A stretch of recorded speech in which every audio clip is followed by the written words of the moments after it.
I've probably been playing bridge for 40 years now. A lot more good bridge players. Kept up my skills, improving my skills, took a few more lessons, got some, well, actually before I retired, I opened a bridge club.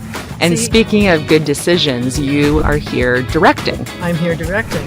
But it was really hard the first time you went to a tournament. You got crushed. I had a lot of losses. I mean, nobody has a lot of wins. Sometimes you play well, but you don't score well. Yeah. Period. How long have you been playing bridge now? I've probably been playing bridge for 40 years now. Wow. Over 40 years. What got you into it? I was walking by the lunchroom one day. I used to have a different career altogether. What was that? We were consultants for the federal government. Okay. And so we were about Bridge players 7,000 strong, and at lunchtime there was a lunchtime bridge game. And I didn't know how to play. And one day I was walking by the lunchroom, and of course they needed a fourth, and they said, "You're breathing, you're qualified, come and sit down." And I played for 1 hour, and I was hooked. I could not wait to get back the next day and play some more and learn the mechanics and how to get good and all that. I started playing, and after about a year, we decided that we were so good that we could start going to tournaments where we would just get crushed. But you don't get crushed anymore. No, not anymore. I took a few lessons. I started going to tournaments. I established some partnerships with regular partners. I started doing better. I really enjoyed the game. However, that pesky job got in the way, and so I could only dabble really in playing bridge. Once I finished my doctorate, then I started playing bridge an awful lot more and really enjoyed the game. Met a lot more people, a lot more good bridge players. Kept up my skills, improving my skills. Took a few more lessons, got some good advice from lots of good players. Before I retired, I opened a bridge club. Oh, wow. Where? In San Diego, in Solana Beach. And I had that bridge club for about 5 years, and I taught, and I brought in speakers, and I brought in other people, and I started to play professionally, and just loved it.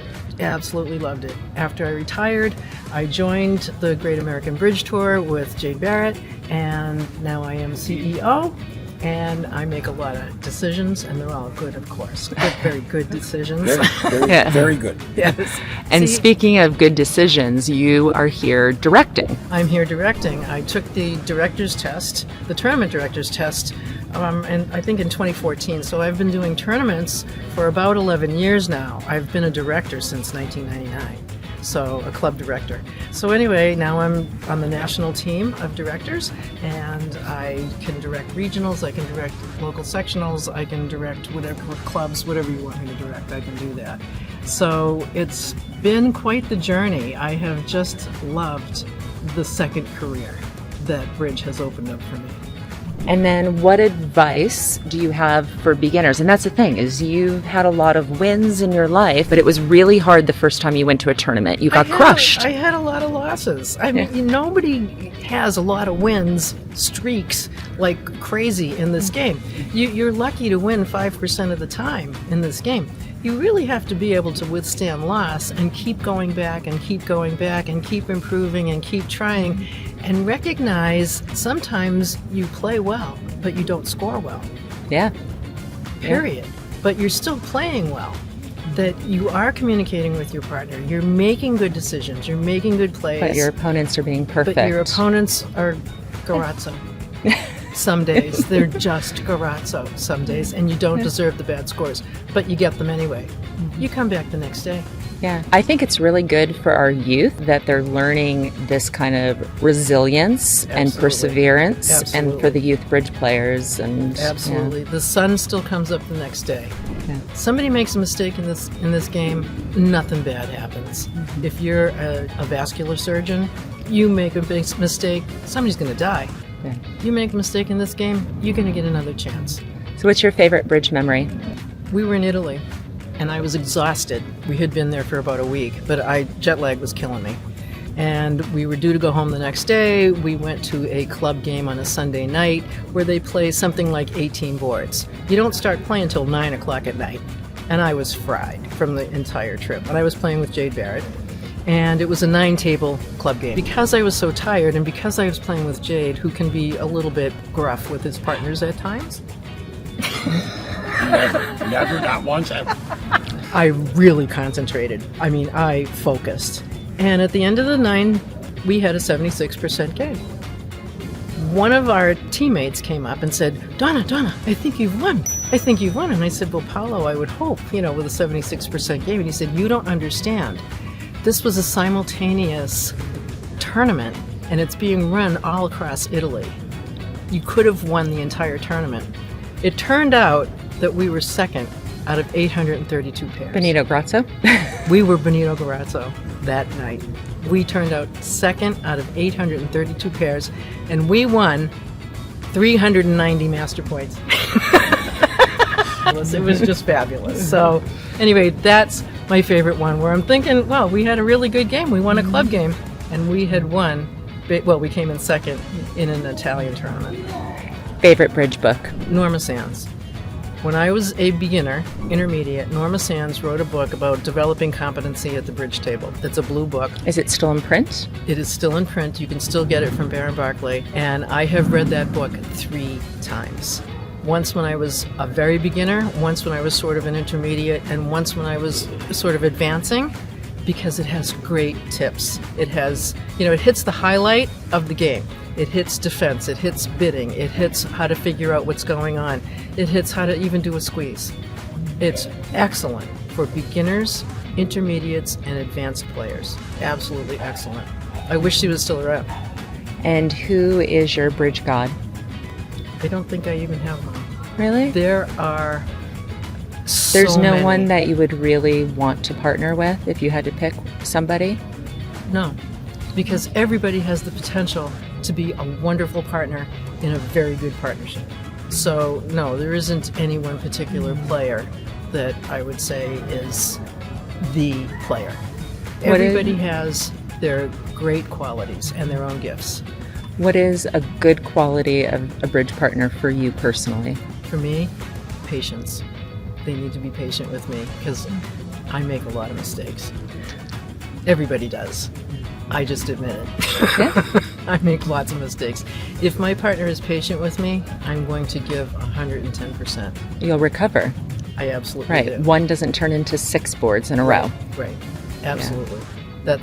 I think that's about the best quality I can find in any partner. Okay.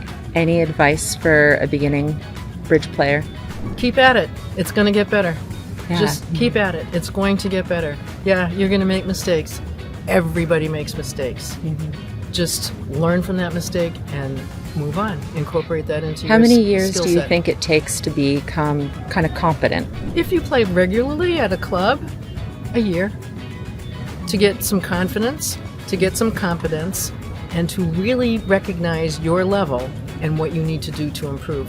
When you're a beginner, you don't know what you don't know. After about a year, you kind of think, I need to learn blah, blah. I need to learn how to defend better. I need to learn about signaling. I need to learn about auctions. I need to learn about keeping quiet. I need to learn about whatever. But after about a year, you kind of recognize what you need to learn about. In the beginning, you have no clue. Tell us a little bit about directing.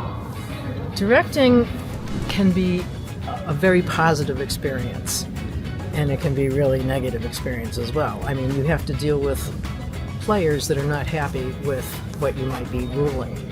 And you usually have a very good basis for ruling the way you do. It depends on the level of the tournament, too. When I'm at a national tournament and I'm on the staff, I have plenty of way more experienced directors helping me navigate the path of how I should approach a certain problem. When I'm running a sectional, I only have me. I can call my supervisor and find out some stuff if I need to, which is great, find out more information, and he's almost always available. So I'm not out there all by myself. That's probably the best thing about being a director for the acbl. You can always reach out to another director who's more experienced and has the knowledge to be able to help you out with a problem. So directing is really rewarding. So is playing. So I love them both. And how long do you think you'll do it? Probably another 5 years, I'd say. As long as I stay healthy, I think another 5 years. I'm putting on for 2 sessions, 10,000, 12,000 steps in a day. Wow. So, keep you healthy. Yeah. And in a really grueling session, or event, something like the Vanderbilt, I might put on 21 or 22,000 steps in a day. Wow. Because the tables are so Tables spaced. are so far away, the resources are far away. If I have a lot of polling that I have to do, I have to go find people to ask questions, things like that. So I may put on 20,000 steps in a day if there's a lot of polling to be done or a lot of information gathering to be done. So, but 2 sessions here is 5,000 a session, easy. Wow. Yeah. And well, thanks, Donna. We're you're here welcome. at the Memphis Nationals, Yeah. and you're directing the finals of the mixed pairs today. Yes. Yep. Yes, I am. So I know I Yes, need to and give I've you some already had rest. 2 polls. Cool. Thank you. you.